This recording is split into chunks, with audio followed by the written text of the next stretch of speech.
There's this hotel in Florida where you don't check in the front desk. You don't walk through the lobby. No, you don't even arrive above ground. You have to scuba dive 20 feet below underwater. Yep, just to get inside of it.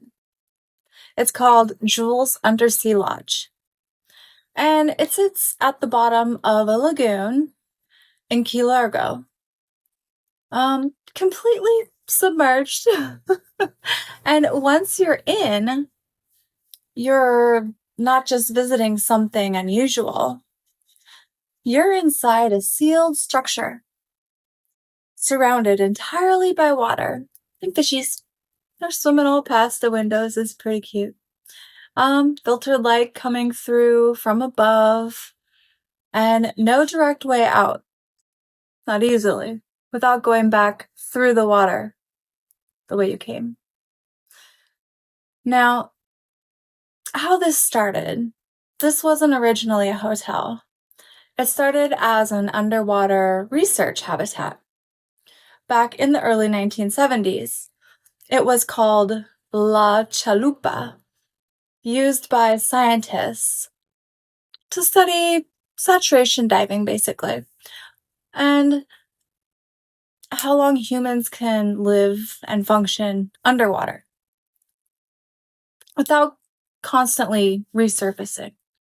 The structure itself was designed to handle pressure, obviously, to say settle in the underwater, to create a controlled environment, and eventually it was relocated to Key Largo, placed in a protected lagoon inside a mangrove environment. And instead of shutting it down, they turned it into something else. A place people could actually stay.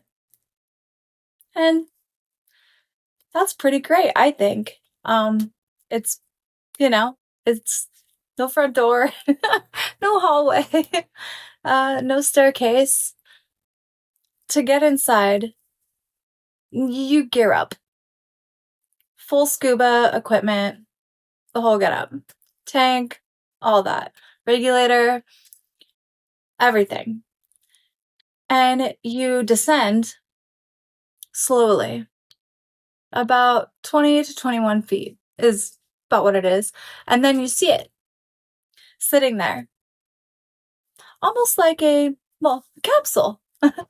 You swim underneath it, and there's an opening, a wet room. You go up through the water, and suddenly you're in air. Woohoo! You made it inside the building. That's underwater. A lot of people don't make it. They get scared. Well, even when they put the breathing on, if they've never done the scuba before. It's not huge, though, this place. It's about 1,000 square feet, which is, that's not too bad. 2 bedrooms, a small kitchen area, a central little living space, but everything feels different. The air pressure is slightly, obviously it's controlled. Humidity it's high.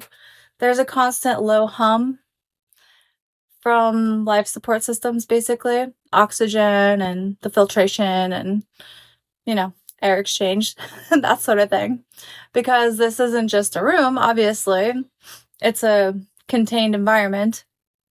So, yeah. And the windows are thick acrylic.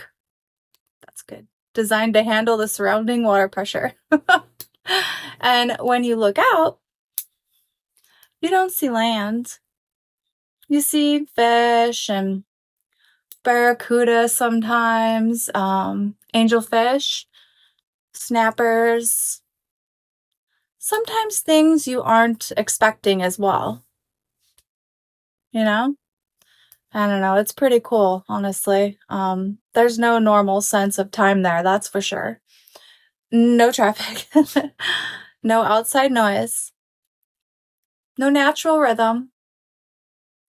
Light comes through the water.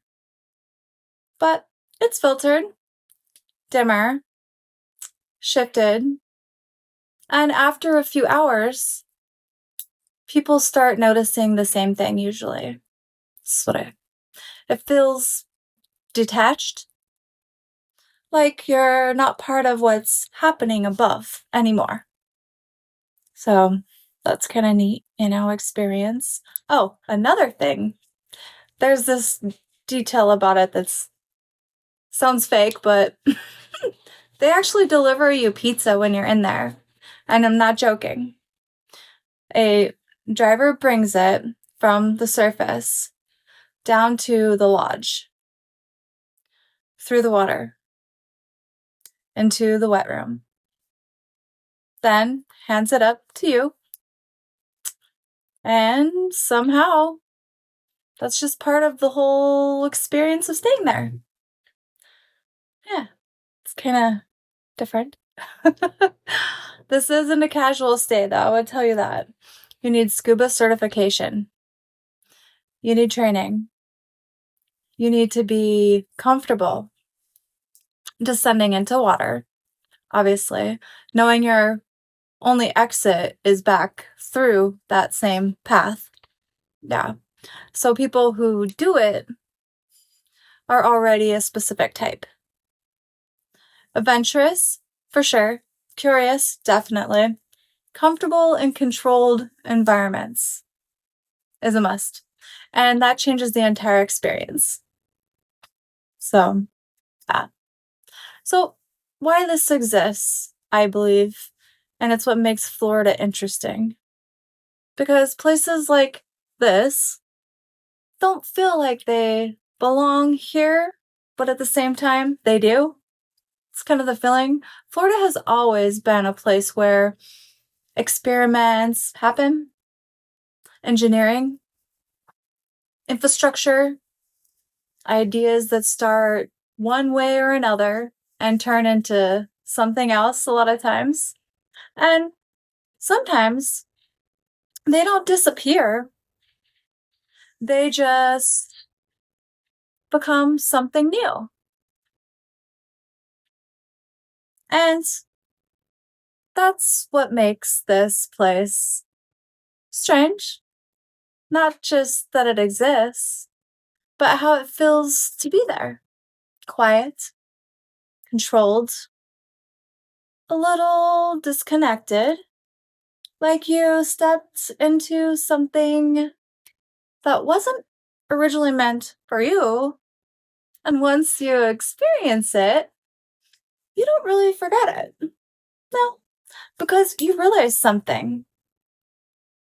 Florida isn't just what you see on the surface. There's always something else. And sometimes it's literally underneath it. See you tomorrow, guys.